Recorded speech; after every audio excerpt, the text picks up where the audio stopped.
মই প্ৰথমতে আমাৰ দলত যোগদান কৰা প্ৰত্যেকজন নেতা আৰু কৰ্মী আমাৰ ৰাইজৰ দললৈ আদৰণি জনাইছো।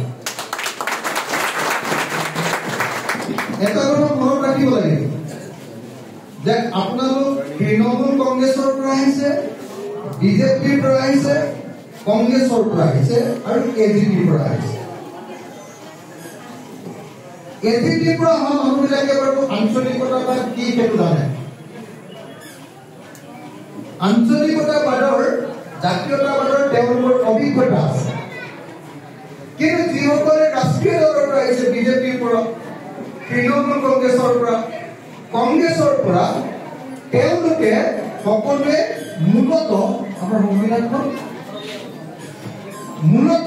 আমাৰ দলৰ সংবিধান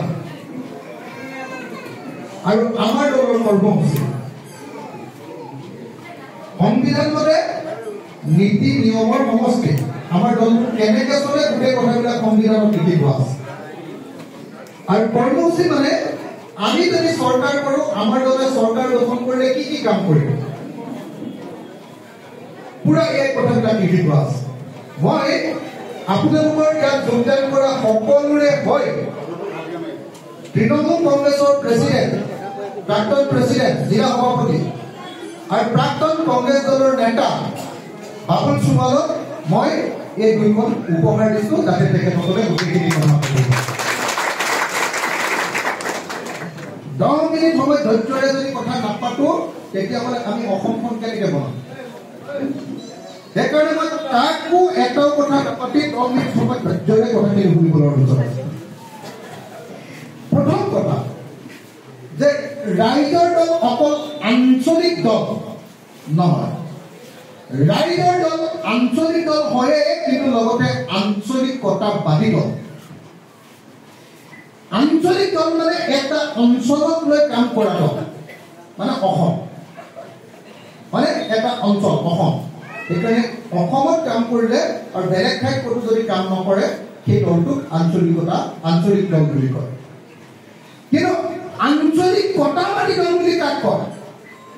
আঞ্চলিকতাবাদী দল মানে হ'ল সেইটো দল যিটোৱে অসমৰ স্বাৰ্থক কেতিয়াও দিল্লীয়ে যদি বিঘ্নি নকৰিব খোজে, দিল্লীৰ বিৰুদ্ধে গৰজি উঠিবলৈ সাহস কৰে। হয়নে? কথাটো বুজিছেনে? অসম গণ পৰিষদ আঞ্চলিক দল, কিন্তু আঞ্চলিকতাবাদী দল নহয়। কেলে নহয়? যিদিনাই অসম গণ পৰিষদে কা নামৰ আইনখনত ভোট দি দিলে,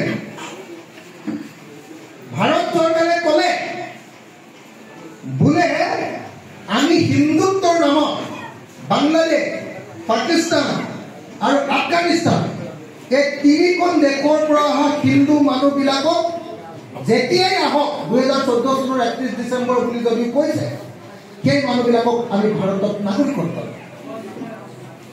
এইটো অসমৰ স্বাৰ্থ বিৰোধী কথা হয়নে নহয়? আমি বিজেপিৰ বিৰুদ্ধে লাগি আছো। অসমৰ স্বাৰ্থ বিৰোধী কথাটো অসম গণ পৰিষদে দিল্লীৰ বিৰুদ্ধে, বিজেপিৰ বিৰুদ্ধে গৰজি উঠিব নোৱাৰে। অসম গণ পৰিষদ আঞ্চলিক দল হয়, অসমতে কাম কৰে, বেলেগত আৰু ক'তো দেশৰ কমিটি নাই। কিন্তু আঞ্চলিকতাবাদী দল নহয়। কেলে? অসমৰ আঞ্চলিক স্বাৰ্থ অসম গণ পৰিষদে ৰক্ষা কৰিব নোৱাৰে। এজিপিৰ লগত থাকোঁতে এজিপিয়ে বিজেপিৰ লগত যেতিয়া গুচি গ'ল, বিজেপিয়ে ধমকি দিলে যে যদি তোমালোকে আমাৰ লগত থাকিব খোজা, তেতিয়াহ'লে তোমালোকে বিদেশৰ পৰা অনা বিদেশীক তোমালোকে সমৰ্থন কৰিব লাগিব। অসম গণ পৰিষদে চাৰেণ্ডাৰ কৰি দিলে, আৰু চাৰেণ্ডাৰ কৰি কি কৰিলে?